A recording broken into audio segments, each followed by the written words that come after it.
Okay guys, next up, so we've covered core.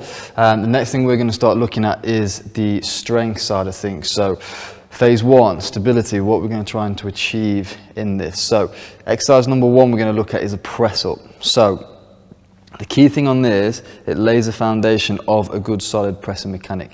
If you don't have a good solid pressing mechanic, then when you try to load that up with external resistance, you're going to start getting into all sorts of shapes which we don't want. So learning what's going to be an optimal pressing shape, nail that, make sure it's working with the core and the hip, and then we can move on. So you think, nail this, make sure pushing movements are going to be key, especially when we're fighting. So in terms of any sort of punch combination, whatever, and in the gym, making sure we've got a good solid mechanic and pushing things away. So what we're going to look at from the press up, setup position is going to be, if we get yourselves onto the floor, hand position is going to be just past shoulder width, and hands are going to be underneath the elbow. So that's going to be your setup position from here.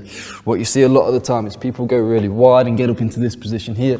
All that's going to do is mess up the shoulder joint, which we don't want. We want to make sure it's nice and solid. So back into that position there, lock back, core stays tight, push up as one unit, and as you go down, make sure the shoulder stays set back. So control down, hold, press back up when we're going through. When we're going through this lift in this phase, it's got to be under control. So we're looking at a good control, sort of 4 seconds on the way down. We're going to hold it for 2 seconds at the bottom, and then we're going to come back up for 2. So it should look like this.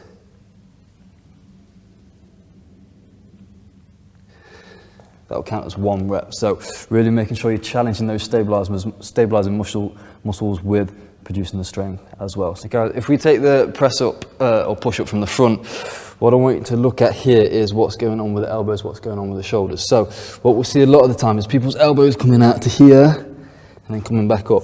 If we do that and we end up in this position, are you working the stabilizers to keep it strong? No. If you're not, your actual sport-specific outcome is going to be limited because you can't transfer that strength across. So optimal position coming through. Forearms want to be nice and straight when you're coming in. Elbows are going to go around to a 45-degree angle from here. Press back up. That's the thing we're looking for. None of this out to here. Keep the shoulders set and lock back. That's your push up.